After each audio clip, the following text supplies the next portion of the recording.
Here's the deal. As I've been saying for years at this point, there are three types of anti-Semitism. There's right-wing, white supremacist anti-Semitism. Those are the people most likely to try and murder you. I know because someone was arrested last week for apparently threatening to murder me. This was a white supremacist. Okay, number two, there are people on the left, the far left anti-Semites, who suggest that Israel and the Jews are behind all world events, and that's why they're so successful. They stand at the top of the hierarchy of power. This tends to merge very well with certain intersectional notions of politics, and that is why you see the far left making common cause with the third type of anti-Semites. This would be radical Islamist anti-Semitism. Unfortunately, a very popular view among Muslims in major countries across the world. Okay, polls show this. This is not a rip on Islam as a religion. This is a rip on how many Muslims are practicing Islam as a religion. But the fact is that there is a radical Islamist anti-Semitism that is dominant in the Gaza Strip. It is dominant in Judea and Samaria, the West Bank. It is dominant in Saudi Arabia and Egypt and Pakistan and Afghanistan and Iraq and Iran, all of these, in Turkey, all of these places. All of these places, anti-Semitism is not just something that is looked upon with some sort of apathy. It's looked upon as something that is sort of a requisite for point of entry. Okay, that is just a reality by poll numbers. Okay, so here is the issue. What do we here in the West do about anti-Semitism? So if you're on the left, you've had a tendency to overlook leftist anti-Semitism, to pretend that it doesn't exist. I've seen it from some people on the right who try to minimize the threat of white supremacist anti-Semitism. They look at the white supremacists, they say this is a small number of people, so why am I worried about it? And the answer is you're worried about it because anti-Semitism of any sort is truly evil. And these anti-Semites are likely to shoot up mosques, they're likely to shoot up shuls, because very often they're not just anti-Semites, they're also people who hate Muslims as Muslims and want to shoot up mosques, which is why you've seen white supremacists doing just that over the past month. Left-wing anti-Semites will overlook the entirety of left-wing anti-Semitism. They will pretend instead that it is anti-Zionism. And this is what you see with Israel. So, over the weekend, over the last 4 days, what you've seen is Hamas, an actual terrorist group, an evil terrorist group, firing hundreds of rockets into civilian areas in Israel. Hamas is an evil organization. The Hamas charter explicitly calls for the destruction of the state of Israel. Okay, and they call for the death of Jews outside of Israel as well. The Hamas covenant is not a document of peace. It is obviously a document of war and anti-Semitism and evil. Hamas is a State Department labeled terrorist group because Hamas is an evil group. The Daily Caller has a piece from a couple of years ago by Jamie Weinstein over there talking about things you need to know about Hamas. They quote Egyptian Muslim Brotherhood founder Hassan al-Banna in their charter saying, quote, Israel will exist and will continue to exist until Islam will obliterate it, just as it obliterated others before it. Hamas's charter doesn't just stop at Israel.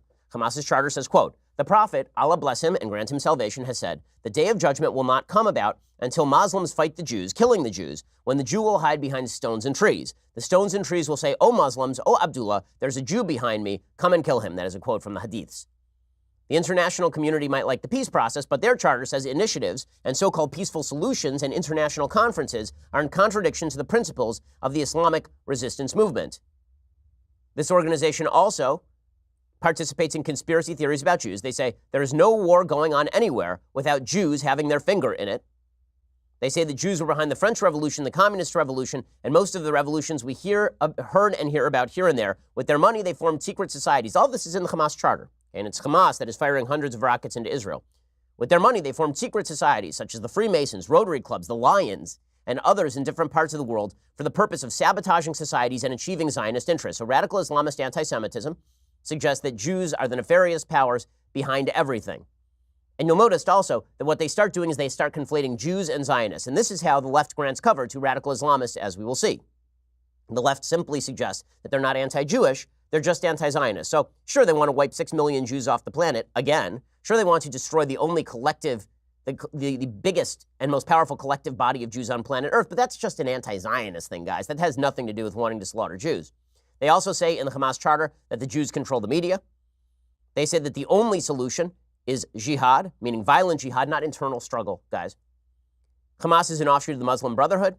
They say that they are in favor of death for the sake of Allah. Hamas, of course, accuses Israel of being Nazi. They say that the Jews make no exception for women or children. And then they say that the Zionist Nazi activities against our people will not last for long. Okay, so this is what Hamas is. Hamas is an evil terrorist group. So here is a map of what it looked like as the rockets fell across Israel over the weekend. Every one of these, if you can see this, every one of these red dots, every one of these red pinpoints is a rocket falling. Basically, it's all of southern Israel. It's everything from Sderot to Ashdod to Ashkelon, right? Everything to Beersheba, everything across southern Israel and central Israel is within the ambit of these Hamas rockets. And Hamas is deliberately firing them into civilian areas, and they're very excited about firing them into civilian areas. And for those who don't know what rocket fire looks like, here is some footage of the rockets being fired from Gaza. Hamas is being funded by Iran, so they have new, more sophisticated weaponry. Many of these rockets are unguided, but a few of them are in fact guided.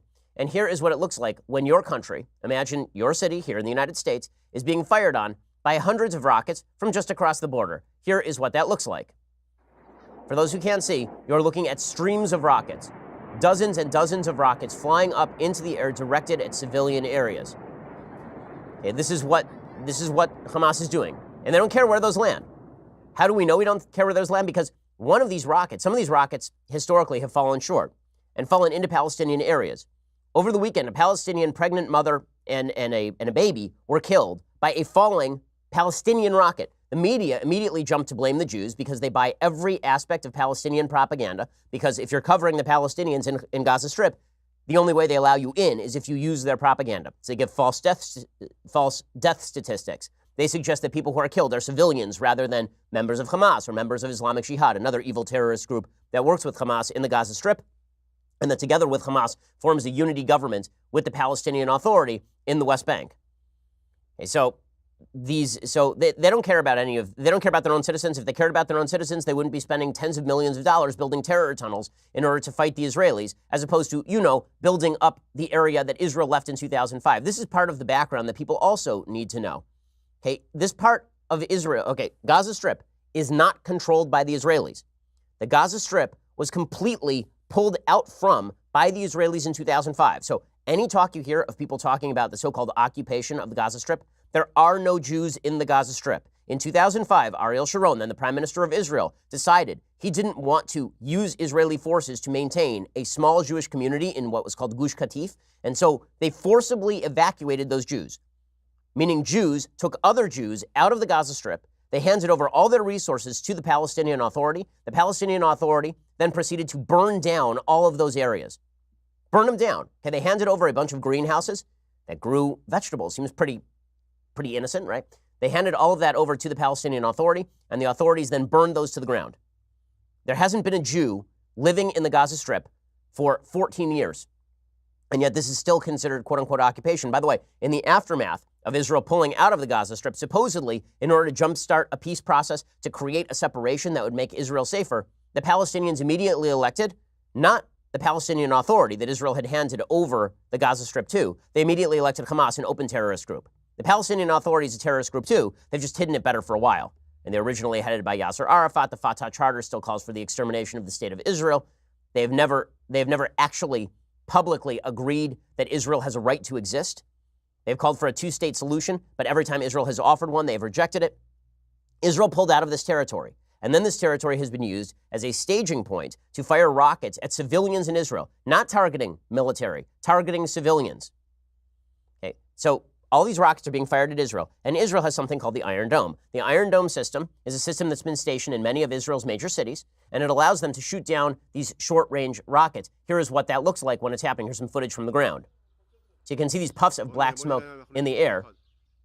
Okay, the puffs of black smoke in the air, that would be the Iron Dome knocking down the rockets. Now, it'd be important to mention here that one particular presidential candidate in the Democratic Party voted against even funding Israel's Iron Dome. That'd be Beto O'Rourke. Beto O'Rourke was one of 8 congresspeople who voted against giving Israel the ability to shoot down rockets fired at its civilian areas, which shows you where Beto O'Rourke and many members of the Democratic Party are. Now, in a second, I'm going to show you the impact of all of this, because there are 4 people who are dead in Israel, 3 Jews and a Bedouin, and no country would allow this sort of thing. None. And no one would be expected to allow this sort of thing. Imagine if Mexico were firing 700 rockets into San Diego, there would be no more Mexico. There would not be. Okay, the United States would immediately invade and topple the regime in Mexico. That's how this would go. How do we know? Because after Al-Qaeda knocked down 2 of our buildings in New York, we took down 2 countries. Okay, we went and we knocked out Afghanistan. We took down the Taliban. We invaded them, and we stayed there for near on 20 years. And then, in order to prevent another 9/11, this was the actual mission, we went into Iraq as well. So the United States doesn't tolerate this kind of crap, which is why we live a safe and secure life here. Israel is expected to tolerate this sort of evil, specifically because the world doesn't care if Jews get killed, so long as those Jews are being killed by certain people. And this is where the anti-Semitism question comes in. If you're only taking seriously one type of anti-Semitism, I don't want to hear crocodile tears about other types of anti-Semitism. If you only care when a Jew gets killed at the Pittsburgh Tree of Life by a white supremacist, but you don't care when a Jew gets punched in Williamsburg by a minority, or you don't care if a Jew is killed by a falling rocket in a civilian area in Israel, don't spare me your crocodile tears about anti-Semitism.